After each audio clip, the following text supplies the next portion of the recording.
The first thing, you need to understand what's going on. You need to understand the ecosystem. You need to understand the people, the technology, the artifacts, the current state, the context, to be able to assess what's going on. So the second thing, it would be to like focus. Where do we want to focus? Where is that we want to deliver value? Where is that it makes sense for us to spend the time to creating something? So that's the second thing. And then after that, like you need to create a path for a future vision. So what's the future of the service looks like? What's the future of the culture that is going to deliver that service going to be like? And then from there, you start creating like very specific artifacts to be able to visualize that. So that's where you get to customer journeys. That's where you get to blueprints, user personas, different artifacts that you use to be able to visualize. That is very intangible that we mentioned before. So you visualize that. And then after that, I think that's the hardest part, which is to implement. And it's to get to get something out there. And I was very lucky to be in a project when I was just starting my journey into consultancy in service design. I was in the creation of a bank from scratch. Like the ask from the client was, can we create the future of the bank that is going to purchase our bank in the future? So it was very visionary, but it was just great to be part of that moment. Like when there's nothing, when you need to start everything. And then all the way to we launched the bank, we started to get the first clients. And then today is a bank that has 16 million users. And because it's in Colombia, like I get to see where this has been like going in the years. So it is, I will say that when the implementation comes, it's a different kind of things that you have to do, but you're always orchestrating. You really need to be flexible on how to approach, because that can change a lot depending on the industry you are working on, the stakeholders' level of maturity in the company, resources, type of project, the scope.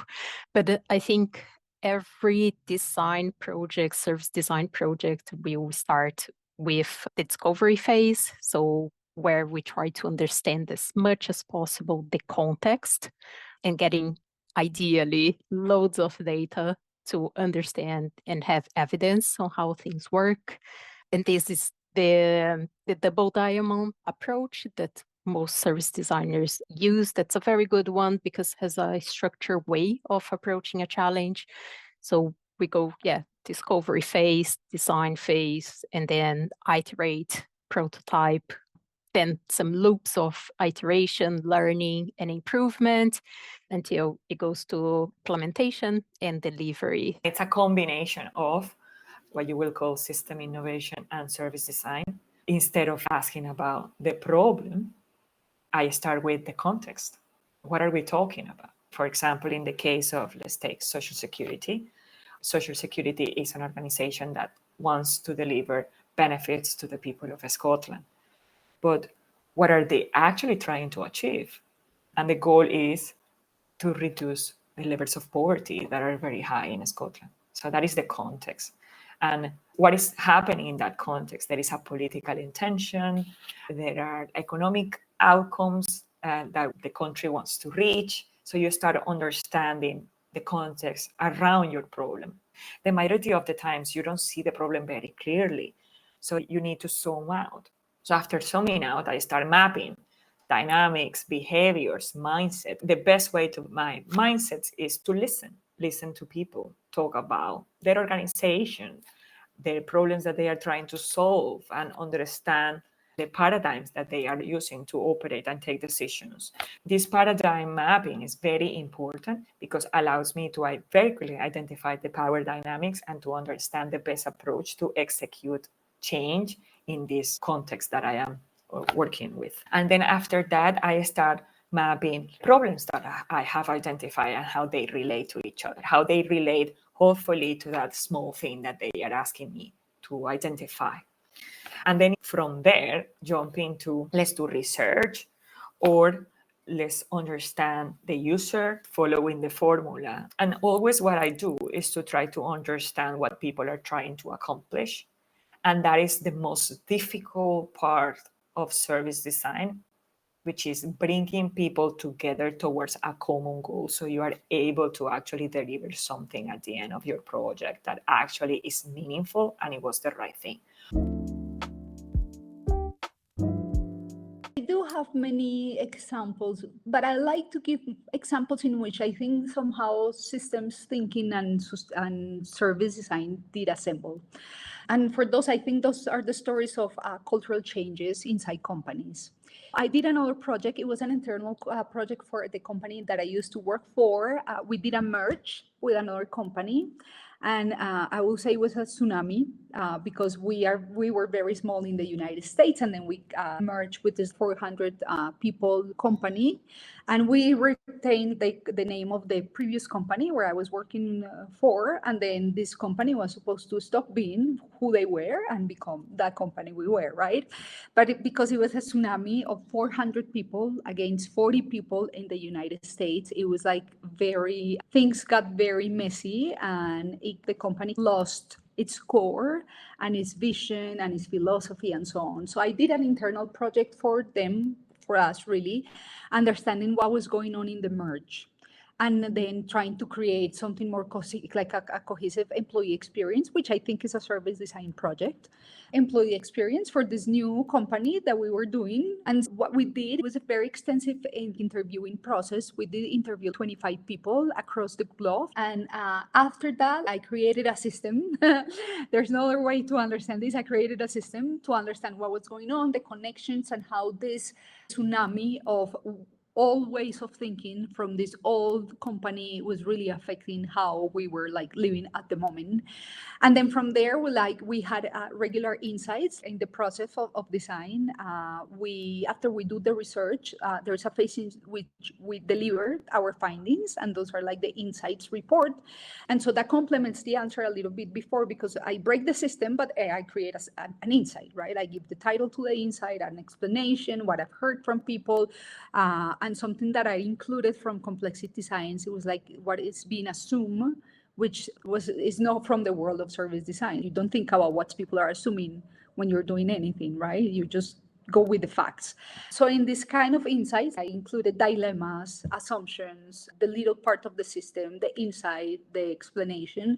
And then from there, the leadership team took some initiatives to improve the employee experience. I didn't get to design the employee experience, but I did give the leadership the resources to understand how things were going and what were the things that needed to change in order to somehow get back to the core values of the original company. In a personal study, in preparation of my new university classes, I approached an issue that I feel close to me, and it's the phenomenon of the retail apocalypse. I think everyone is familiar with this negative phenomenon of city centers that are somehow losing their vibrance because local independent shops, because of the competition of e-commerce and global brands that are either opening in the city, or they're in nearby shopping centers and malls that have also other, let's say, issues of attraction. In preparing this study, I'm looking at the local case of the city of Rimini, which has an important tourism, let's say, economy, but also has a very interesting and rich and culturally rich city center, which has monuments from the Roman era to the Renaissance era and so on. This is a topic, a challenge that I'm approaching with methods that are coming from all these fields that I've just mentioned, which starting from systems change to service design, futures thinking, and so on. And this is an effort where, let's say, first explorations are using the most conventional, let's say traditional systems change tools, from spray diagrams to influence maps, causal feedback loop maps, but also process maps. I did a lot of working in Singapore, and we were trying to reimagine what the healthcare system looked like in Singapore. So if anyone hasn't ever been to Singapore before, it's a unique place where, as a country, it's still quite young. You'll probably see a second generation of people that live there over time. But if anyone has heard of Singapore, it's probably per square feet one of the richest countries in the world. It's not just because of the size, but they've invested very heavily in making it attractive for startups, but also just because of the size of it, it's probably smaller than London itself.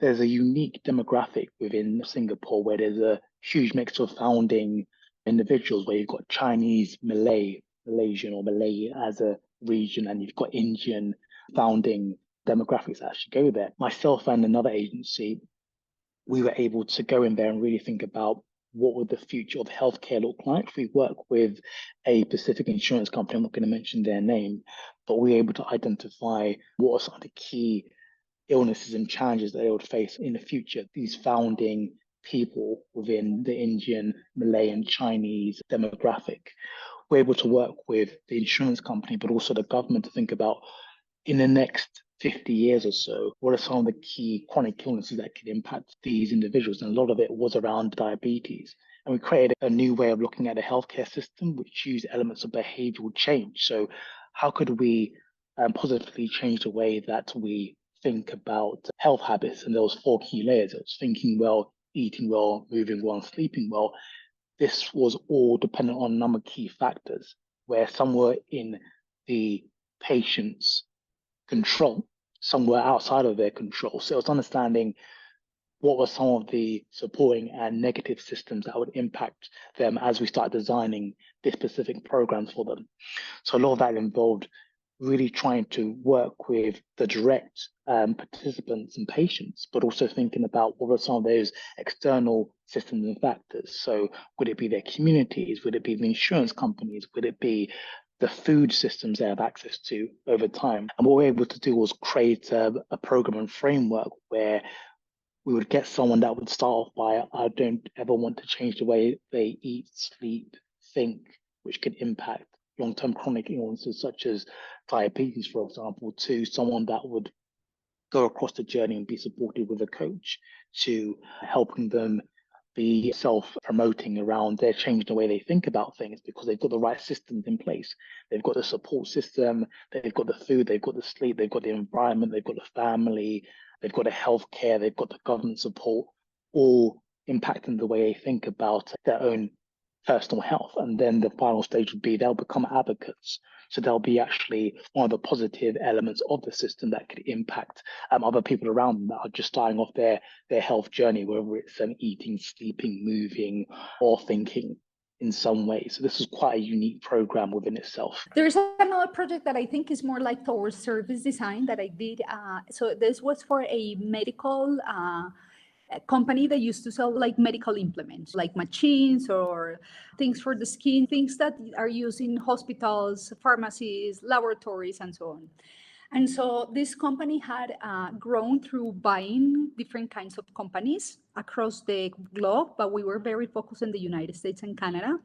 And because they grew through acquisitions, their customer service was broken, because with the acquisition came the customer service of that company they acquired. Our job was to create a cohesive service, customer service across North America. And that was like from beginning to end. So that was about understanding the current state of the customer service for the different offices. What we did is that we did a workshop in Miro, because this was during COVID, it was remote. So what we did is that we did a complete mapping of the current state of the services for the different offices, and then contrast the different offices, how they were handling the same kind of issue. And it was very different how they were handling, of course, because they came from different companies. And then what we did is that we created future state journeys in which we created the better way to help a customer in that particular case that they were asking for something. And then what we did is that we did several workshops in which socialized those journeys with the employees of these different departments in the different companies across the States and Canada. That was like from beginning to end. I think that the implementation in this case was about really enabling the people doing the things in a better way. Like, just to give you an example, you will call the office in Utah to get a price for a machine, and they wouldn't give it to you online. They will just voice it out to you. But if you call, I don't know, the office in New York, they will send you an email with the price, and they both have different reasons why they did it like that, like the documented with everything. So those are like inconsistencies that you're trying to look when you're doing a process like this through the service design lens. In this case, there was no like systems thinking or anything of the sort. It was more really about before, during, and after a journey, timeline, what's going on, orchestration of different layers of information, people, artifacts, touch points, and then creating something that it just makes sense for the company, and then helping them to enable the employees to be able to take that into the next stage. I think that's the challenge of service design, that we are like the traditional service designer thinks in timeline, right? Several layers, but like you can see the layers, people, technology, artifacts, touch points, but there is a soft, huge layer underneath, which is people doing this and delivering this, which I think there's a break between the regular kind of service design knowledge and the knowledge of knowing and understanding people, culture, systems, complexity. So we use a lot of collaboration boards, Miro. I think those are the basics and the tools that we use most. We can also use Excel spreadsheets for when we're working with a big amount of data, a lot of pen and paper as well, taking loads of notes, sticky notes when we're running workshops. I would say the key tools that I used, where one was the service blueprint, just to get a holistic view of the front and the backstage experiences. The second was the stakeholder map. The third tool I used was the process maps to get a sense of how different teams collaborated with each other across the different stages of the product life cycle. The fourth tool that I used, when I say used as in it is more co-created, was the roadmap. Now that's a tool usually product managers use, but I thought as a service designer, after a future state service blueprint is created, next logical step would be to create a roadmap to bring certain action items to fruition. And I think every service designer should learn how to do road mapping, because that's where the reality sets in. The first thing is talking about tools, but also resources that you can read. Is read everything about system innovation, but also how nature works, like how feedback loops work in nature. So then you start thinking and seeing everything. Everything is interconnected. Once you see everything is interconnected, you understand how to enter a project and then stop people in the tracks and be like, what is your strategy? What are you trying to accomplish? Why are we doing this? Ask your first questions. Then the second bit, when it jumps to mapping, system thinking has tons of tools around how to map, but it's also not that difficult. It's not rocket science. It's a bunch of lines unifying different things that you are writing in a paper or in a Miro board. So don't find it intimidating. Just go ahead and start putting everything in a piece of paper and then building categories, clusters of how one thing relates to the other and the effect that one thing is causing to the other. And then after mapping, it's very important to start understanding the people within your ecosystem, like what are their needs. And for that, you have the personas, which I don't like. I like more archetypes, but if you are just starting, just simply identifying the actors, the needs, their pains, the way of thinking, how they behave, the places that they operate, and that will make you observe better the context and the system that you are mapping. Once you get into mapping of the actual service blueprints are wonderful. It's one of the best tools to be able to exemplify everything that goes behind the service. So by mapping all of that, and feel free to add the swim lanes that you want, you will be able to understand a little bit better what is the structure in which this service is operating and the current and future structure. So many different tools out there, and there's so many different courses you can go on as well. And I've had conversations, because I do a lot of mentoring as well, around, do I need to go back to university or do a boot camp to learn about server design? And I say it's less about the tools, it's more about the mindset and server design, and even systems thinking. There's a certain mindset around this. It's, can you think holistically about a problem or around a solution where you can not just break it down at every single step, but you can see how it's interconnected. It's not just thinking from one customer or one stakeholder's perspective. It's how do you ensure that you can see that if one thing changes in an existing service, or if you're creating a new service, how is that disrupting or changing the system, and who do you need to involve at different points in time? This is where a service designer comes in, where we can communicate with marketing, finance, operations, customer services. They all be impacted directly and indirectly. It's more around how do you think about the problem and how do you invite people to have conversations and make sure that they feel like they're being heard. Everyone is pretty much the hero of their own story at the end of the day. So there's always this this whole element on this whole thinking about what's in it for me, and how can I benefit from this. But if you start shifting this around to think about how do we think about the collective intelligence of everyone and how do we bring those voices in, that's a real powerful part of being a good service designer and systems thinker. It's connect those voices, but also showing everyone the big picture. How does every department or every stakeholder within an organization, outside of an organization, work with each other over time? Using traditional tools such as, let's say, a service blueprint or a journey map or experience map, or using some of the systems thinking approach and tools such as the iceberg model or feedback loops, for example, they can be beneficial. But I'll say the one thing that future service design should really consider is that element of storytelling. So how could you motivate people to see beyond just themselves or think about the bigger picture? Convincing people, doesn't matter if it's just someone that's very junior to someone that's from a completely different part of the business, or even someone that's senior. How do you either articulate something visual or share words or help them think about the bigger picture? So once again, it's going beyond just themselves. It's thinking about how is everything connected with each other and why should they care? That's really critical. I believe service design is still quite new. Usually inside organizations, there is another big understanding of service design and how we can support companies and even the different stages that we can support a project, and especially in a more strategic level that we can also support informing decision making in the company.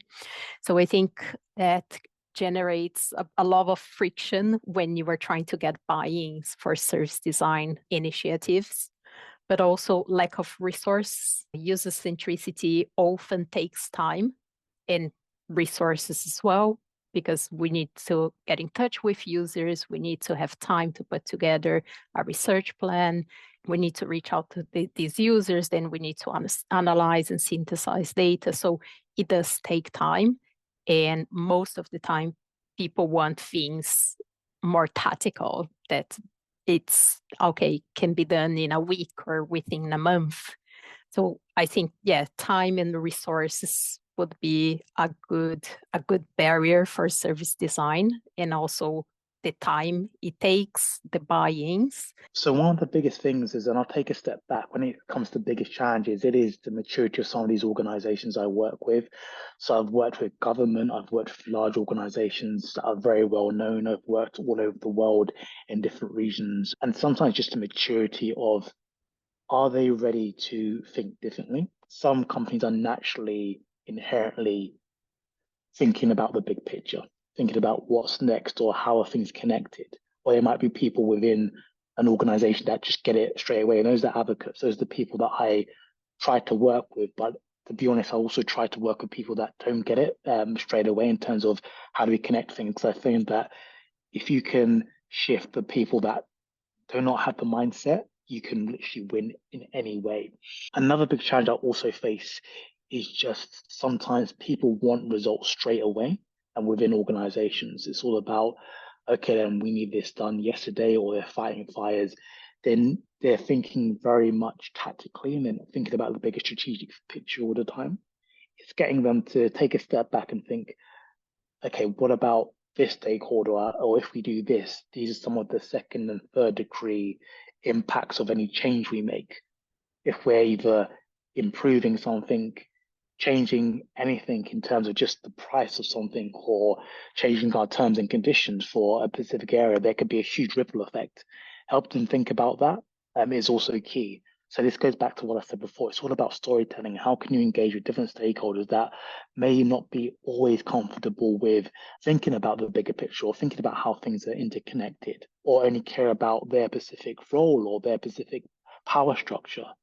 It's changed that mindset, which is really key. If you're working on a service design project, or if you've been asked to lead a service design project, I would say there are a couple of layers you have to focus on. One layer is, how do you communicate the value of service design to the leadership team and the middle management team?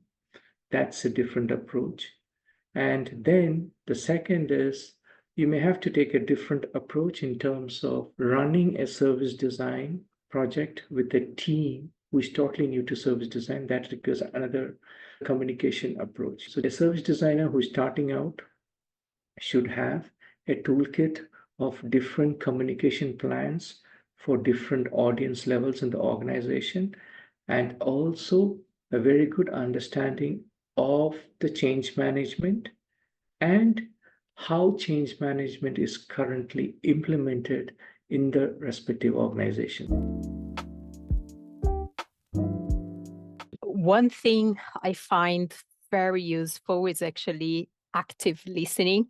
Usually through the interviews you do with stakeholders is where you start collecting evidence on that something needs to change.